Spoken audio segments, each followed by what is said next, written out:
Pertama, apa sunnah-sunnah di bulan Sya'ban sebagai tuntunan Rasulullah persiapan ke bulan Ramadan. Saya mohon fokus betul pada hal ini. Saya akan sangat fokus terkait dengan waktu kita dan juga terkhusus dengan, mohon maaf, ini yang paling penting kita praktekkan sekarang supaya Ramadannya lebih berkualitas. Ya. Satu, ada sunnah yang berlaku di malam hari, hanya malam.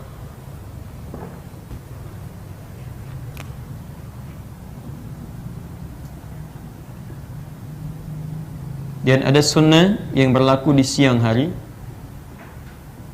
Dan ada sunnah yang tidak dibatasi dengan siang ataupun malam. Keduanya.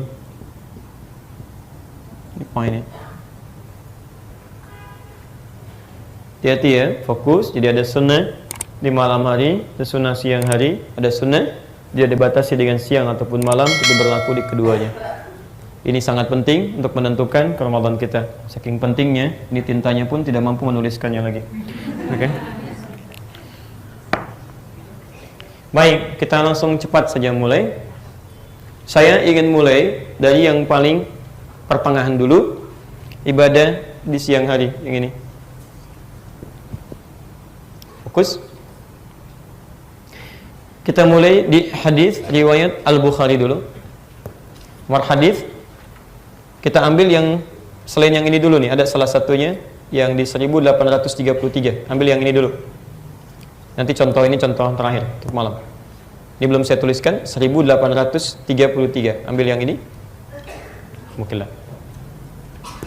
Redaksi yang ini ditemukan juga di hadis Muslim, hadis 1956. Ya. Saya ulangi. Ini tadi belum saya tuliskan. Ambil yang 1833, ini nanti untuk amalan malamnya. Yang ini. Ini untuk yang siang. 1833 di hadis Muslim, hadis 1956. Baik. Keterangan Sayyidah Aisyah radhiyallahu taala anha. Perhatikan kalimatnya.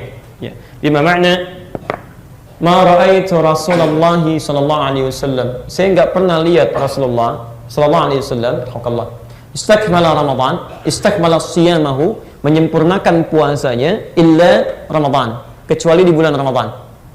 Jadi Sayyidah Aisyah tidak pernah melihat Rasulullah puasa penuh selama sebulan, begitu sangat baik ya. Kecuali kata beliau, saya lihat di bulan Ramadan, di penuh puasanya, sempurna. Nah, yang menarik kalimat selanjutnya, wa ma yakfulu siyamahu minhu fi Sya'ban. Dan saya tidak pernah melihat beliau memperbanyak puasa sunnahnya kecuali di bulan Sya'ban. Sya'ban ini perbanyak puasa. Ini poin. Ini bisa didapatkan di Al-Bukhari, hadis 1833, termasuk di hadis Muslim, hadis 1956. Di sunnah yang pertama yang diajarkan Nabi, kesaksian Sayyidah Aisyah, juga dipraktikkan oleh beliau, adalah ketika masuk Sya'ban di siang harinya sunnah Nabi perbanyak puasa. Jelas sampai sini? Ini menarik ini. Bukan sekedar Nabi tunjukkan kepada para sahabatnya, umatnya, tapi beliau sendiri praktekkan ini. Ya, beliau banyak puasa di sini. Apa di antara manfaatnya memperbanyak puasa saat di bulan Sya'ban sebelum ke Ramadan? Perhatikan, bukankah tadi kita ketahui di awal bahwa tidak semua orang-orang ketika masuk di bulan Ramadan sudah terbiasa puasa sebelumnya? Maka Nabi mengajarkan kepada khususnya orang-orang ini, atau bahkan yang telah biasa puasa, agar coba berlatih puasa di Sya'ban. Latihan perbanyak, sehingga ketika masuk ke bulan Ramadan, tubuh ini sudah bisa beradaptasi, secara biologis sudah kuat untuk masuk menunaikan puasa, sehingga ketika dia masuk ke Ramadan, ini sudah bukan latihan lagi, tapi sudah normal dia jalani. Baik. Kalau sehari banyak tidak? Sekali puasa banyak tidak? Halo? Satu itu banyak tidak? Yang bilang banyak angkat tangan. Yang bilang tidak? Yang enggak jelas. Baik, satu banyak tidak? Ya, dua, tiga. Masya Allah. Sunnahnya tadi apa? Perbanyak puasa. Sekarang perhatikan, kalau ada redaksi perbanyak, ini dalam hukum, dalam fikih itu bisa relatif sifatnya. Tergantung siapa yang menunaikannya. Bagi Anda satu sedikit barangkali, Tapi bagi yang nggak pernah puasa, satu itu bisa panjang, Pak. Sebanyak. Nahan-nahan, nggak pernah puasa, tidak sedikit. Mungkin yang pertengahan dia tiba-tiba batal dan sebagainya. Ya, jadi ketika kita akan ini, kita bisa ukur diri kita. Tidak harus samakan dengan orang lain. Terkhusus cek ke rumah, coba dilihat. Barangkali Anda biasa puasa, bahkan puasa Nabi Daud. Sekarang puasa, besok tidak. Lusa puasa, selanjutnya tidak. Tapi kan anak Anda belum tentu. Dan apalagi kalau misalnya adiknya sudah mulai balik sekarang. Maka Ramadan tahun ini bukan latihan lagi. Sekarang sudah praktek. Maka mulailah di Sya'ban, biasakan dia puasa. Masya Allah. Jangan dipaksa ya, perbanyak. Mulai sehari dulu. Ya, besok Kamis misalnya kan. Masya Allah, puasa. Dan Anda pun kalau bisa sekeluarga puasa. Supaya dia tuh terstimulus. Ya, dia semangat tuh puasa. Bapaknya puasa, ibunya puasa, anaknya puasa. Mulai latihan. Dan Masya Allah, ibu pun kalau sedang libur misalnya, ada masa haidnya, nggak apa-apa. Ya, Anda makannya diatur, tahan. Untuk menunjukkan bahwa menghargai si anak yang sedang puasa. Cari ruangan tertentu, waktu tertentu. Ya, jadi begitu si anak yang misalnya berusaha, belum tentu dia final sampai dengan ke maghribnya. Begitu zuhur dia buka, mau buka. Karena masih tahap latihan, nggak apa-apa. Ya nak, Masya Allah. Apresiasi dia, Pak. Puji dia, ya, puji kepada Allah Subhanahu Wa Taala, tunjukkan kepada dia. Nah, Masya Allah, Alhamdulillah ya. Dulu, mama waktu seusia kamu nggak bisa sampai zuhur begini. Kamu sayang bisa bertahan sampai jam 1, Masya Allah, pintar anak papa ya. Besok sampai asar ya, Masya Allah. Besok dia coba lagi sampai asar, besoknya lagi sampai maghrib, Masya Allah. Begitu sampai dia ke masa maghribnya, tambah lagi, Ramadan, dia sudah tidak mengeluh. Itu poinnya. Barangkali ada yang baru masuk Islam juga, belum terbiasa puasa gitu kan. Nah, Anda bisa latihan saat ini. Ya. Tanya kawan Anda, dekati, bimbing dia, mulai puasa sehingga bisa terbiasa dengan ini. Masuk Ramadan, dia sudah bisa menunaikan dengan baik sampai sini. Paham ya? Baik. Saya punya pengalaman spesial yang ini nih. Saya sekitar 3-4 tahun lalu ke Kalimantan Timur. Ya, kemudian memberikan tausiah pada masyarakat. Ada yang menangis, yang macam-macam, tiba-tiba ada preman tobat, Pak. Datang, betul, nyampaikan persis di hadapan kita, ya. Jadi begitu menyampaikan, Ustaz, saya ingin berubah lebih dekat dengan Allah. Saya sudah berusaha mendekat kepada Allah. Pertanyaan saya dulu banyak meninggalkan puasa, Ustaz. Apakah saya sekarang harus mengqadha? Saya bilang, ya, mulai berusaha untuk mengqadha puasa. Baik Ustaz, Alhamdulillah, saya telah berhasil menunaikan 3 kali qadha kemarin. Masya Allah, bagus, saya bilang. Ya, duhur saya sudah buka katanya. Duhur saya buka. Dia pikir dia bisa mulai sampai siang buka, dianggap setengah gitu kan. Jadi besoknya lagi setengah, digabungkan 1, hitung kan, sekali lagi setengah gitu kan. Nah, jadi ini ada sesuatu yang perlu disampaikan, tapi poinnya juga ada orang-orang yang memang belum terbiasa mengerjakan itu, walaupun mungkin dia sudah masuk dalam tahap yang cukup balik menunaikannya. Jelas ya? Baik. Jadi mohon izin, sekarang tanggal berapa? La haula wala quwwata illa billah. 13 Sya'ban. 13 Sya'ban. Sedangkan puasa tanggal berapa? 1 Ramadan. 1 Ramadan gitu kan. Jadi ada berapa hari ke Ramadan? Sekitar 16 hari ke Ramadan. Sekitar 16 hari karena 29 Sya'ban itu terakhir. Tinggal ditentukan maghribnya apakah besoknya 1 atau tanggal 30-nya. Baik. Tapi insya Allah tahun ini kita nggak akan mendapati perbedaan. Semua akan sama, puasa ditunaikan. Berita baik dari Sabang sampai Merauke. Insya Allah untuk tahun ini. Jadi ada siklus setiap beberapa tahun itu Ramadannya akan sama termasuk Idul Fitrinya. Termasuk berita baik, Alhamdulillah tahun ini semua di Indonesia akan sama, tidak akan berbeda. Puasa akan ditunaikan 1 Ramadan 1438 Hijrah bertepatan dengan 27 Mei 2017 hari Sabtu. Ya, akhir Syabannya terjadi di hari Jumat bertepatan dengan 26 Mei. Kemudian di maghrib ketinggian hilal sudah di atas 2 derajat, bahkan tinggi sekali, 8 derajat plus 8 derajat 22 menit 59 detik. Jadi sudah di atas 2 derajat. Dan ini mustahil kalau secara hitungan, ya mustahil ini bisa kemudian berbeda untuk menunaikan puasa besoknya. Kecuali yang Anda yang menggunakan misalnya pasang surut air laut, tingginya berapa, bulan berapa, atau malamnya mimpi, besoknya puasa gitu kan. Itu yang repot. Nah, jadi ini latihan dulu ya, paham ya? Baik, yang kedua, bismillah. Ayo teman-teman mulai ya. Kita mulai ya. Nabi puasa, sahabat puasa, tabi'in puasa, ulama puasa, dan mereka berlatih.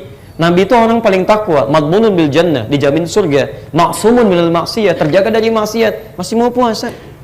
Antum Nabi bukan, Rasul bukan, sahabat bukan, ulama bukan, tabiin bukan, gitu kan? Surga belum jelas, maksiat kadang-kadang belum bisa terkontrol, gitu kan?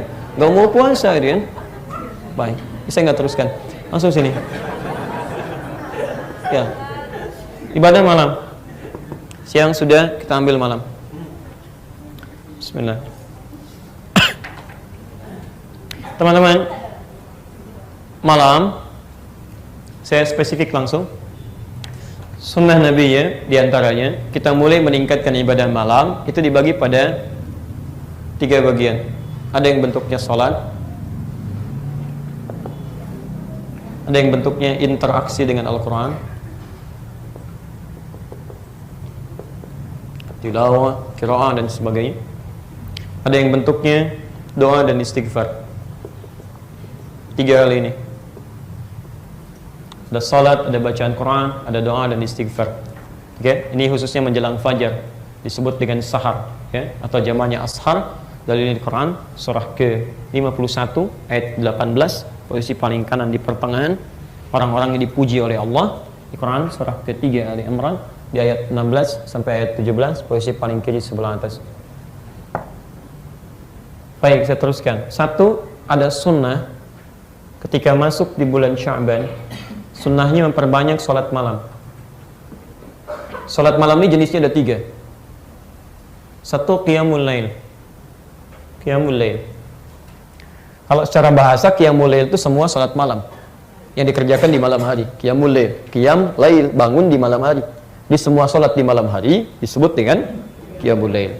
Tapi secara fikih, kalau kita spesifik ingin bahas, qiyamul lail itu umumnya dipahami sebagai sholat ditunaikan di malam hari pasca sholat isya, dan sunnahnya yang tidak diawali dengan tidur terlebih dahulu. Jadi sebelum kita tidur, antum misalnya, mohon maaf, apalagi di hari-hari biasa, misalnya lelah nih, capek, ya, belum bisa diduga, belum bisa bangun malam tahajud, maka anda bisa lakukan qiyamul lail. Jadi anda setelah sholat isya, sholat sunnah, biasanya kami suka biasakan tuh di Timur Tengah tuh begitu, sholat 4 rakaat, kan? 6 rakaat, tutup dengan witir 1 rakaat atau 3 rakaat. Kemudian kita istirahat. Nah, jadi poinnya sholat yang ditunaikan sebelum kita tidur, yang tidak diawali dengan tidur, jam berapapun dilakukan, disebut apa namanya? Qiyamul lail. Baik. Beda dengan tahajud. Kalau tahajud itu ditunaikan setelah kita tidur terlebih dahulu. Kita istirahat dulu, tidur dulu, malamnya kemudian bangun, tunaikan sholatnya, baru kemudian tutup dengan witirnya. Itu yang disebut dengan tahajud. Paham? Baik, tahajud misal ada di Quran surah ke-17 ayat 79 sampai 81. Posisi paling kiri di atas sampai agak ke pertengahan. Wa minal laili fatahajjad bihi nafilah. Di antara sementara malam silahkan tunaikan tahajud. Baik, sedangkan qiyamul lail, hati-hati. Ketika dimintakan kita mengerjakan secara umum, Allah minta bangun, Quran surah ke-73. Khususnya dari ayat 6 sampai dengan ayat yang ke-20. Nah, sifatnya apa? Lihat sifatnya. Lihat sifatnya. Kalau anda belum pernah terbiasa mengerjakan, itu ada isyarat di Quran, jangan banyak-banyak dulu. Baca bahkan yang ringan-ringan dulu. Ya, kalau bahasa Nabi, di hadis riwayat Muslim, nomor hadis 749. Riwayat Ibnu Umar radhiyallahu taala anhuma. Ini. Salatul laili mathna mathna. Salat malam itu tunaikan dengan minimal 2 rakaat, 2 rakaat. Jadi kalau belum terbiasa salat ini, jangan dipaksakan. Papa, kita sesuai sunnah Nabi, yumah, biasakan supaya kita maksimal seperti Nabi. Langsung 11 rakaat, Masya Allah. Besoknya nggak sholat lagi, ya. Nah, ini yang repot. Jadi kata Nabi saja itu menyarankan pada kita, ayo coba biasakan dulu, mulai 2 rakaat, kan? Terus 2 rakaat lagi, 2 rakaat lagi. Wa idza khasya ahadakumul fajra. Kalau khawatir fajar akan datang, mungkin anda bangunnya sedikit terlambat menjelang fajar, dapatnya cuma 2 rakaat, bisa. Atau anda mulai terbiasa banyak sampai menjelang fajar, tutup witir dengan 1 rakaat. Tapi poinnya, mulai dulu terbiasakan dengan 2 rakaat. Ya, ayo kalau bisa saya menganjurkan ya, ayo biasakan. Ya, mulai Sya'ban ini, ya walaupun anda mau tahajud malamnya atau tiba, usahakan dulu bangun sebelum tidur. Kalau bisa sekeluarga Pak, antum laki-laki jadi imam. Ya, antum imam misalnya, ya, belakangnya istrinya, anaknya, ayo sholat, biasakan.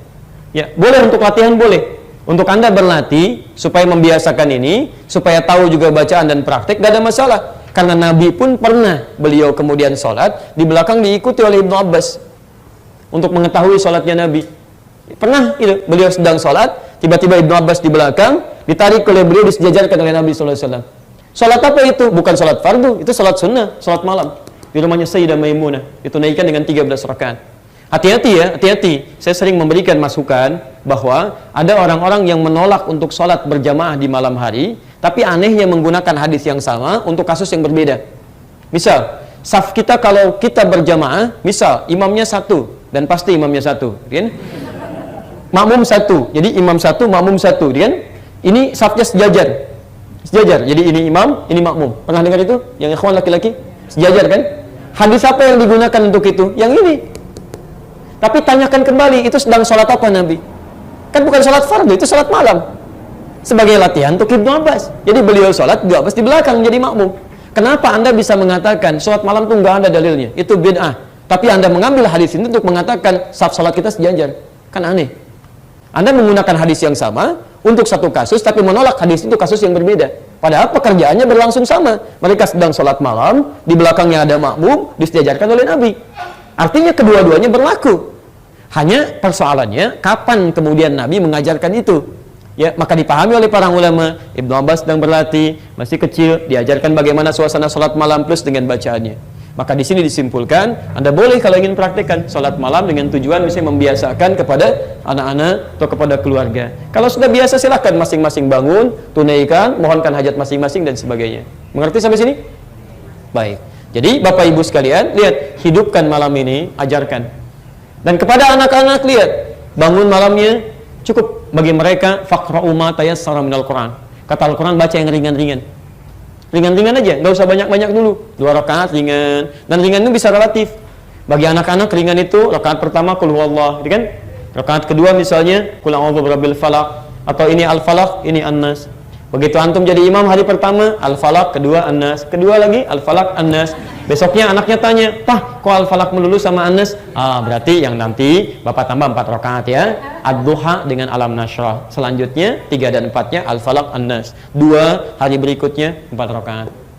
Tutup dengan witir. Naikin lagi, bisa relatif. Kalau Nabi, ya seringan-ringannya Nabi 100 rakaat. 100 ayat, maaf, 100 rakaat. 100 ayat. Rakaat pertama. Betul. Pernah Hudzaifah al-Yamani, Al-Mughirah bin Syu'bah, Abdullah bin Mas'ud datang kepada Nabi, kepada Sayyidah Aisyah. Di Al-Bukhari nomor hadis 2008 sampai 2012. Ini suasana ini nih yang dihidupkan. Ya, kata mereka, kaifa kanat salatu Rasulullah sallallahu alaihi wasallam? Bagaimana salat malamnya Rasulullah? Kata Sayyidah Aisyah, jangan ditanyakan bagaimana bagus dan panjangnya bacaan beliau. La tas'al an husnihinna wa thalihinna.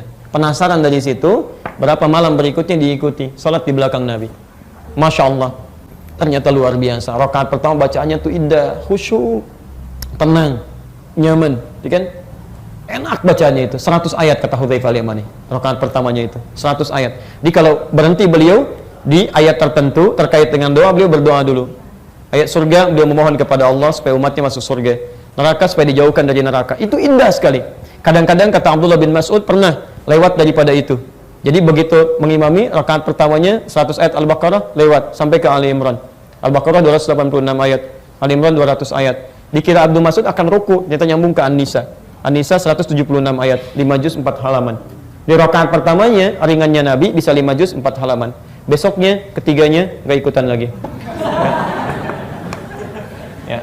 Dan bukan capek, ini sudah biasa mereka. Kata Ibnu Mas'ud, ya, saya khawatir selalu berprasangka menduga kapan rukunya ini, yang ini atau yang sebelumnya, yang ini atau yang ayat mana, supaya beliau bisa mengambil itu sebagai sunnah ketika menjadi imam.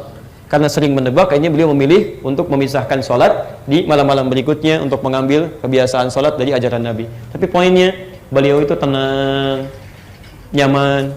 Bahkan setiap 2 rakaat berhenti dulu, duduk sejenak, beliau bacakan, Masya Allah, Allahumma innaka afu tuhibbul afwa fa'fu anni. Jeda, baca lagi, jeda, baca lagi. Sesuatu yang dikerjakan dengan tenang, nyaman, bahkan ada jeda untuk rehat sejenak, itu sifatnya disebut dengan tarwihah. Saya ulang, tarwihatun, gini.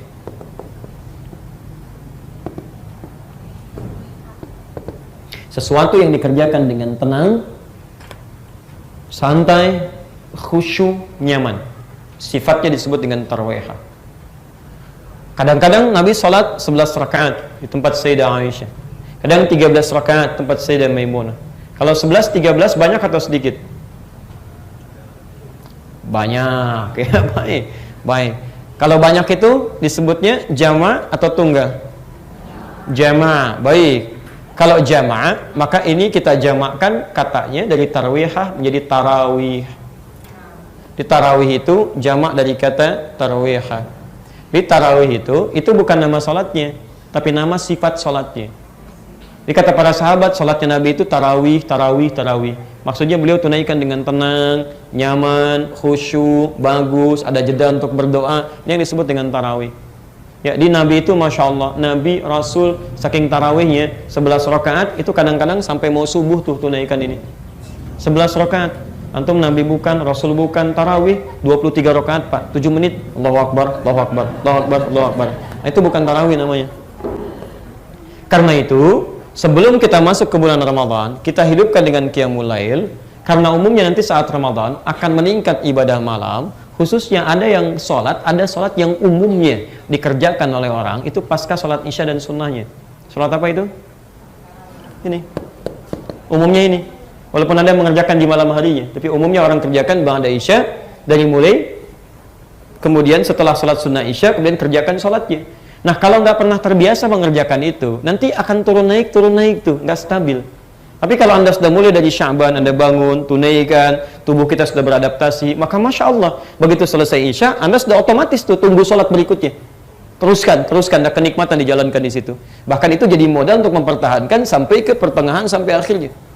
Termasuk mohon maaf, kalau Anda terbiasa bangun malam, tunaikan tahajudnya, maka Masya Allah, khususnya 10 hari terakhir, ada satu malam yang banyak diburu bahkan oleh Nabi SAW, sampai-sampai mereka menghidupkan malamnya, ya, jadi beristirahat di siangnya, malamnya mereka hidupkan demi untuk mendapatkan kemuliaan malam itu. Ya, apa namanya? Lailatul Qadar. Ya. Kapan munculnya Lailatul Qadar? Yang paling singkat malam, bukan siang. Laila itu artinya malam. Laila itu malam, Lailatul Qadar, malam al-Qadar. Jadi bukan siang. Laila, malam. Laila, layali, lail, leli, laila itu malam. Ibu Leli, ibu malam-malam gitu kan. Laila itu malam. Laila. Ya. Untuk itu, kenapa penting berlatih ini? Ya. Kenapa penting berlatih ini? Anda hidupkan malamnya. Disilahkan bangun, sholat, dimulai-mulai Sya'ban, malam-malam Sya'ban bangun silakan. Mau awalnya kita sudah ke pertengahannya sekarang. Hati-hati, makanya kalau para ulama sudah masuk ke pertengahan Sya'ban, apalagi menjelang akhirnya, itu semakin meningkat mereka amalannya untuk membiasakan diri. Ya, silahkan Anda baca Quran, zikir, tingkatkan sholat, tahajud, qiyamul lailnya dan sebagainya. Bahkan Syekhul Islam Ibnu Taimiyah dalam kitabnya Majmu' Fatawa juz ke-23 halaman 123 itu menyampaikan Masya Allah, termasuk di At-Tawdi ini halaman 444, itu para ulama itu berlomba menghidupkan malam-malamnya. Ya, apa yang mereka kerjakan? Sholat-sholat ini menghidupkan amalan-amalan sunnah, bukan bikin sholat baru, bukan. Jadi mereka bangun, tunaikan tahajudnya, tunaikan qiyamul lailnya, dan hidupkan malam dengan baca Al-Quran. Mereka hidupkan ini salah satunya sebagai persiapan menuju bulan Ramadan. Ya. Ini tidak mudah Pak Ibu melahi itu. Tidak mudah, demi Allah saya katakan. Nanti kalau orang nggak biasa dengan ini, dia mulai menurun. Apalagi nanti 10 hari terakhir, kalau saya lihat agak beda antara di Timur Tengah dengan di Indonesia. Ya, saya sempat agak lama tinggal di Timur Tengah. Begitu pulang ke sini, biasanya agak lain. Biasanya kalau di sana, mereka Ramadan itu misal 30 hari. Itu umumnya akan memaksimalkan pekerjaan 20 hari pertama untuk ngambil cuti 10 hari terakhir. Ya, jadi begitu 10 hari terakhir, mereka akan buru, karena ini nggak setiap hari datang, setiap malam tiba. Jadi mereka akan siapkan, maksimalkan 20 hari pertama, 10 hari terakhir, mereka kemudian ambil cuti, maksimalkan untuk i'tikaf. Ya, ada berkumpul di Masjidil Haram, Masjid An-Nabawi, masjid-masjid lainnya, untuk mengejar ibadah-ibadah tadi. Makanya mereka selesaikan. Ya, saya punya kisah yang sangat menarik, ini luar biasa. Keluarga saleh, suaminya pengusaha Pak, ya, tapi Masya Allah, ya, itu punya niat yang sangat mulia, punya target. Dengan istrinya berdiskusi, ya, saya nanti mau i'tikaf, saya selesaikan pekerjaan saya 20 hari pertama, saya ambil i'tikaf, target saya bisa menghafal 3 juz Al-Quran. Masya Allah, dalam 10 hari. Jadi bismillah, beliau siapkan pekerjaan, kemudian diawalkan. Begitu tiba masanya, pamit pada istrinya. Istrinya pun memberikan ketenangan. Ya, kalau bahasa kita ini Pak perlengkapannya, anak-anak biar saya yang jaga, nggak usah khawatir. Saya juga akan berusaha menghafalkan yang sama, menghafal Quran juga. Masya Allah. Begitu selesai 10 hari itu pulang ke rumahnya, suaminya berbinar gembira. Wajahnya sudah bersih, ada luar biasa kegembiraannya nyampaikan pada istrinya. Alhamdulillah amati. Ya alhamdulillah ma, kan? Zauji, alhamdulillah. Saya sudah bisa menghafalkan 3 juz Al-Quran dalam 10 hari. Yang tidak bisa saya lakukan sebelumnya karena kesibukan-kesibukan yang lain. Istrinya dengan tersenyum menyambut suaminya dan tidak sepatah kalimat pun keluar dari lisannya karena dia sudah bisa menghafalkan Quran 30 juz dalam 10 hari. Dengan izin Allah Subhanahu wa taala. Ini luar biasa. Nah, Anda begitu coba siapkan itu kan? Ya, apalagi yang mau kita lakukan? Ramadan tahun kemarin banyak bolongnya, Ramadan sebelumnya banyak bolongnya. Dikasih Ramadan sekarang lagi, kita nggak manfaatkan juga. Antum butuh berapa Ramadan lagi? Hai kita mulai gitu kan? Ya kita mulai manfaatkan. Ya suatu saat kan kita akan pulang gitu kan? Suatu saat akan pulang. Bekal apa yang mau dibawa? Kan lumayan tuh. Antum dapat 1 malam aja, hidupkan malamnya. Lailatul Qadar itu berapa pahalanya? Bukan. Tahu dari mana? Bukan 1000 bulan. Bukan. Jangan ngarang, ya kan? Baik, teman-teman, bahasa Qurannya khairum min alfi syahr. Inna anzalnahu fi wa ma adraka ma Lailatul Qadri khair. Khair itu lebih banyak, lebih baik. Jadi bukan 1000 bulan, lebih dari 1000 bulan. Khairum min, lebih dari. Lebih baik dari, lebih dari 1000. Artinya bisa 2000, 10.000, 100.000, 1 juta dan sebagainya, terserah Allah. Ya. Jadi kalau 1000 saja dikonversi sekitar 80 tahun. Jadi kalau Anda malam ini sholat Anda itu sama nilainya dengan 80 tahun sholat tanpa henti. Anda baca Al-Quran, bacaan 1 ayat saja Anda baca bertepatan dengan malam ini, itu sama dengan baca ayatnya 80 tahun tanpa henti.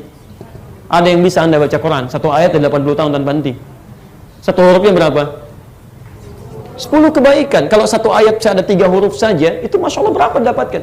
Alif Lam Mim 3 huruf 3 huruf gitu kan? Anda bacakan 3 huruf kali 10, 30. Ini hari biasa. Ramadan tidak berlaku. Wal hasanatu bi asyri amsalihha. Setiap yang dibacakan di bulan Ramadan kali 10 lagi. 10 hari biasa. Hadisnya kunci. Jadi di kitab Siam nanti karangan Imam Al-Bukhari. Dia 30 kali 10 lagi 300. Jadi kalau Anda baca Alif Lam Mim hari ini, itu dapatnya 30. Tapi kalau Anda bacakan di bulan Ramadan kali 10 lagi 300. 300. Anda bacakan Alif Lam Mim setara 300 kebaikan, itu baru sekali baca kali 80 tahun tanpa henti. Berapa? Dan jarang-jarang ada orang baca Quran cuma Alif Lam Mim aja. Alif Lam Mim. Udah dulu enggak ada kayaknya. Mungkin enggak ada. Lumayan 300 gitu. Enggak ada kayak begitu. Silakan cek. Yasin 200 cukup gitu kan? Enggak ada. Dan saya ingin sampaikan teman-teman, ya saya tidak tahu ya, Allahu a'lam bishawab, bahwa semua sesuai ketetapan Allah, dengan kadar Allah, dengan segala ajalnya, semua orang bisa kembali kapan saja. Tapi cobalah Anda merenung sebentar. Setiap Anda masuk bulan Rajab, bulan Sya'ban, itu selalu ada orang-orang baik yang kembali lebih cepat kepada Allah sesuai dengan ajalnya.